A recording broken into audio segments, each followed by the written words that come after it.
I'm E-Train and welcome back to E-Train Talks. Today is a spectacular day because today I'm joined here at Capitol Bookstore on K Street in Sacramento, California, in person by none other than the New York Times Bestselling Author of the Unwanteds, the Unwanteds Quests, and her newest series, The Forgotten Five. Woo. That's right, today I'm talking to the one and only middle grade author extraordinaire and fellow Sacramento native, Lisa McMann! Woo! Hi, everybody. Lisa has graciously set aside some time to talk to me before her very, very, very exciting author panel happening later today with some other fantastic middle grade writers like Lisa Schmid, Beth McMullen, and Matt McMahon, who happens to be in the background over there, who just so happens to also be Lisa's husband. Lisa, thank you so much for taking time out of your busy day to join me on E-Train Talks. I'm so grateful and excited to just chat with you. Me too. I'm so excited. I mean, you are a local celebrity, so I'm really excited to be able to do this with you. I'm very excited too, as I've stated, and I'm just thrilled that I had the opportunity to read Forgotten Five Out of Flames and just to have this space in Capitol Books on K, because it really is a wonderful flamingo loving room. So to begin, I'm sure everyone watching is curious to know a little bit about the Forgotten Five series. Can you tell us a little bit about it? Sure. The Forgotten Five is my brand new series. Map of Flames is book one. And it's about these 5 supernatural kids who were raised in a hideout. And they enter civilization for the first time ever to search for their missing criminal parents and the stash they left behind. So the book begins with these 5 kids, and they're all alone. Their criminal parents a few years ago started leaving and disappearing, and they never came back except for one who stayed. And that one who stayed, Lewis, the father of 2 of the 5 kids, has just passed away. So the book opens with sort of like a funeral, but it's not really a sad book, I wouldn't say at all. It's a very adventurous, supernatural, exciting book where you get to see these kids using their abilities and learning more about them, and also learning about a sinister thing that's happening in Estero, which is where those criminal parents came from initially. Well, I am hooked, and I already read the book. So I know that everybody watching is super, super thrilled for the release of book 2, which is Forgotten Five, Invisible Spy. That's coming out November 8th, so look forward to that. What was the inspiration behind the 5 protagonists? Are they modeled off people in your life? They're not really modeled off people in my life exactly, but I was thinking about this a lot, and I have thought about this a lot. With this particular series, I feel like these characters are the deepest characters I've ever written, and each one of them has some characteristics of me in them, and also some characteristics that I wish I had when I was 12 or 13. Like Cabot and Tenor are probably the most like me, in that I'm kind of sneaky like Cabot, and I like to spy on people, and I like to know where everyone is at all times. And but I also wish I had her brain and her photographic memory. Oh, that would have been so cool to be able to be so smart and retain all the information she was gathering. That's something I wanted to have. And then Tenor is like super awkward, and I'm super awkward, and I'm often finding myself like saying things that I think are funny in my head, and then they're not. You have that? Yeah. I mean, I think a lot of people do. And so that's Tenor. Tenor's sort of problem at the beginning of book 1 is he's just constantly really, really trying to be closer friends with Birdie and Seven, and he's just not able to get there. Yeah. But then he's got these cool abilities, he can see things really far away, he can hear things no one else can hear, he can hold his breath underwater for 30 minutes. All those things I think are so cool, really fun abilities. So those are just a few of the things I would have loved to have if, I was in a book like this.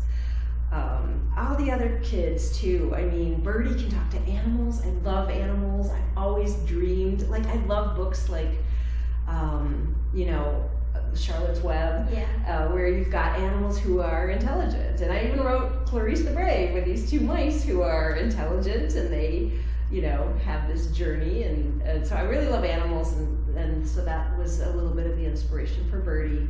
And then Bricks is just this happy-go-lucky, bouncy kid. He's got bouncy feet and he can heal. And he just is like the kid who, if you're a kid who worries a lot, you want to be like Bricks. And I had a lot of worries when I was a kid. So Bricks just is kind of like, hey, whatever, you know? And I want that. I wanted that as a kid. And then 7 is this camouflage kid who he just fears that he's disappearing. And I felt unseen as a kid. I felt like nobody really cared about me or noticed me, and I think a lot of kids feel like that. But that came from there. That character, that part of him came from those memories of when I was a kid, and felt like, you know, I was just kind of invisible to people. Yeah, and I absolutely adore all the protagonists. I want to be like Birdie, I want to be like Bricks, I want to be like every single one of them. And you just wrote them so beautifully. And it certainly is a deep book, but there's also a ton of adventure, silliness, and craftiness. So you're also part of the Indie 500 Bookstore and Renegades of Middle Grade campaigns, which I've followed for a while, and all of you authors, you're all such good friends, and you've created a wonderful community. And I'm sure everybody listening and watching, we want to know how we can follow the campaigns and get involved and just see what you're up to. Sure. So the Renegades of Middle Grade is a super cool group of middle grade authors. It was founded by James Ponte, who's a great friend. He wrote City Spies, a bunch of other books. And basically, we're just a group of middle grade authors who like to support each other, but we also really want to do 2 things. We want to bring to light independent bookstores and booksellers and just kind of highlight them. And we do that in the summer. And we're in one right now. Yes, Capitol Books on K, Sacramento. But we also like to highlight librarians and teachers and try to connect with them more. Because we all have the same goal, and that is to get kids reading more. So we are very deliberate in trying to reach librarians, teachers, and we invite them all to follow that Renegades of Middle Grade hashtag, and also the Indie 500 Books, which is our summer program that about 11 of us are doing. We're trying to highlight 500 independent bookstores around the country. And I tell you what, I've done about 22 so far, so I'm almost halfway with mine. And it's a lot of work, but it's so exciting because we're learning so much about all of these cool bookstores around the country that most of us maybe haven't been to, but it's really bringing awareness to people who love books and love bookstores. Yeah, definitely. And I think that the Indie 500 Bookstore campaign is just such an incredible idea. I want to start a campaign like that, and it's just so great that you're bringing a light to all the amazing teachers, librarians, booksellers, bookstore owners, bookshop owners, all the amazing book people out there. So I'm sure everybody is so grateful for all that you, James, Ponce, everybody, all that you're doing to support each other and others. So my next question is about the Unwanted series. So you have 14 books in the Unwanteds world, and you also wrote just the Unwanted series and the Unwanteds Quests. So can you tell us a bit about both the Unwanteds and the Unwanteds Quests? Sure. The Unwanteds begins in the world of Quill. It's a dystopian world where it's against the law to do anything creative. So if you're a kid and you get caught doing something creative like singing or dancing or even drawing in the dirt with a stick, at the age of 13, you'll be considered unwanted and you'll be sent to your death. Wow. And then everyone dies, and that's the end.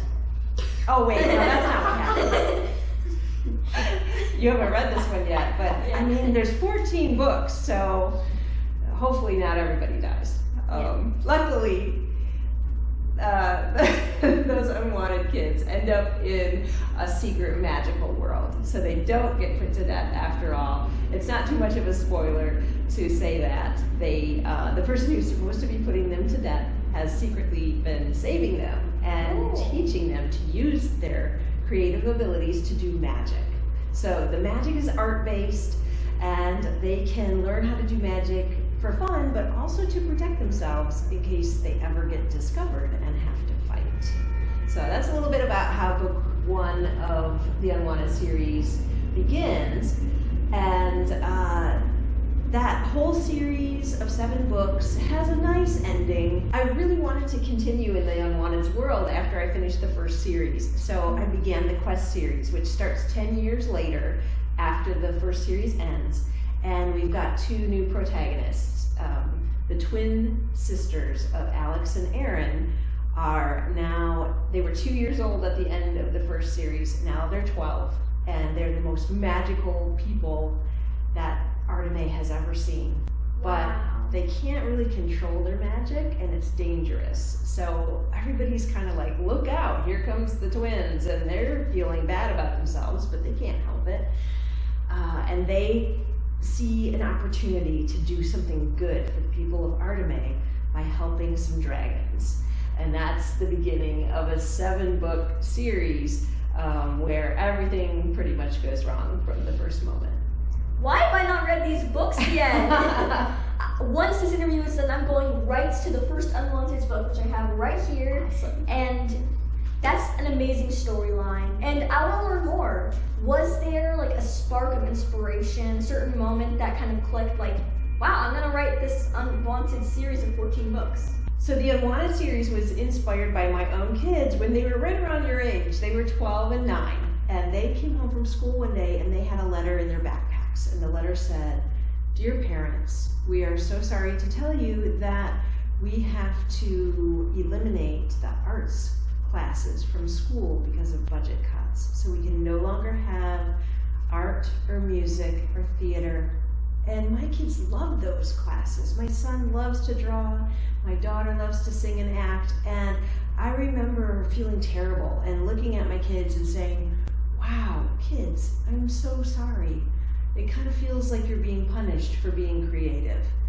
And then, as it happens with authors, we say what if a lot. And I remember thinking, what if there really was a world where children were punished for being creative? And I said that idea out loud, and my 12-year-old said, not just punished, sent to their deaths. Bum, bum, bum. And that became the story. I got this chill down my spine. I knew it was a good idea. And I started writing the first chapter where the twins are in Artemis and they are trying to find out where they're going to end up, if they're going to be wanteds or unwanteds. I love that. I so need to read the Unwanteds books, and so do you, everybody. I love hearing that story over and over because I just think that's a perfect story idea. Like, wow, kids are being basically punished for being creative. That's amazing. I always love it when there's that just spark of inspiration and you're like, I need to get to my computer and start writing this down. Yeah. And it was very cool. The story ended well because my kids are now 28 and 25. This has happened a long time ago. But they both pursued their dreams, even though those classes got taken out of school. My son did art classes outside of school through the community, and my daughter did community theater, and now my son is a professional artist right here in Sacramento. Oh. Yeah, he's a graphic designer, and my daughter is an actor who plays Nancy Drew on the CW show. That's awesome. Yeah. So Your kids really pursued their dreams. I love that. Yeah. And was there someone who inspired you to pursue writing, a career in, writing? Parent, teacher, author, or role model? My 4th grade teacher, Mr. Avink, I tell this story a lot, but Mr. Avink is the person who made me feel like I was good at something. And basically what happened was we had, everyone had to write a story, and Mr. Avink was going to pick the person who wrote the best story to go to this thing called the Young Authors Conference, which was a thing held at the local college, and you got to get out of school for the day. And so I wrote the best story I could, and found out later that he chose it as the one that he thought was the best in the class. And I'd never been the best at anything before, so this was huge. And he told me about it, and I remember feeling like I was floating and thinking, I want to be a writer. And that memory has stuck with me since 4th grade, and I still remember where I was standing outside the classroom where he told me that I was going to go to the Young Authors Conference. And I remember walking down to the drinking fountain to get something to drink and thinking those words, I'm going to be a writer. That is such an amazing, a lovely story. Teachers are the best. Yeah, they are the best. And that just proves it. Yeah. Like, I also remember all my teachers. So I just want to take a moment to thank all the teachers. If any of you are teachers watching, you're incredible. Also all the authors, writers, aspiring authors, librarians. I'm losing my train of thought. The each train of thought has left the station. Okay, I'm sure everyone is dying to know, do you have any other writing projects in the works? Well, right now I am very much focused on the Forgotten Five series. I am thinking about, actually I'm working on books 3 and 4 in the series right now. Woo! So yeah, we'll have at least 4 books in the series, and hopefully a long series, because I love a 7-book series, you know. But it's been very, very exciting. This series has been so much fun, and I think it's the supernatural abilities that just are so exciting, and also the setting. I mean, they lived in this tropical hideout. They went to the big city for the first time ever. They're learning all this stuff about technology and how TVs work, and you know how to use a phone and like vehicles. What's the purpose of that? You know, so they're learning all this stuff. So that was really fun to write. And as we are progressing and they're really getting involved in stopping the terrible things that are happening in Estero and also trying to find their parents, the whole storyline has gotten to be just a blast to write. So that's what my focus is right now. When the time comes, I'll probably start thinking about what's next. But at the moment, I feel like I've got a good long series going here. Well, I'm super happy about that. And the Forgotten 5 books, they're a blast to write, but they're also a blast to read. Thank you. When I see that you have more books, it's like that feeling that I had when I saw that Rick Riordan had more Percy Jackson novels. Like, there are 2 more series. Yay! And now, sadly, it's time for the final question. The question I ask every single one of my guests on Each Train Talks. If you could be or meet any literary character, fictional or real, who would it be and why? Be or meet. Mm-hmm. I think I would go, you know, we were talking about animals earlier. Yeah. I think I would go an animal route, and I would love to meet, oh, now I have to think about this. I was gonna say Wilbur from Charlotte's Web, but I think Charlotte. I really want to meet Charlotte. Or Templeton. I want to meet them all. They're all in the same place, like in the barn. So I could go to the barn and could I meet them all? But I don't really want to be any of them. Yeah. And you know I do love a pig too, because we have a pig in our Forgotten 5 series, Puerco. But Wilbur, if I had to choose, I think it would have to be Wilbur. That's a lovely answer. I want to meet all the characters from not just Charlotte's Web, but every middle grade book, every book ever. It's such a hard choice. It sometimes hurts to ask because I know it's such a tough decision. And that's all, everybody. My guest today has been the extraordinary middle grade writer of the Unwanteds, the Unwanteds Quests, the Forgotten 5 Apple Flames, and book 2, The Invisible Spy, is out soon, November 8th. I look forward to reading the book, and you all, after watching this interview, will probably too. So stay safe, keep reading, and remember, so just where you can follow Lisa McMann, you can find her on Twitter at Lisa_McMann. And if you don't know what an underscore is, or you can just look at the link in the description. And you can follow her website, lisamcmann.com. And that link is also in the description. Just stay safe, keep reading, read Lisa's books. I cannot tell you enough. You have to read them. I need to get to reading The Unwanted, so bye. I have to get the book right now. I'm going to start reading it, and I'll see you in the next one.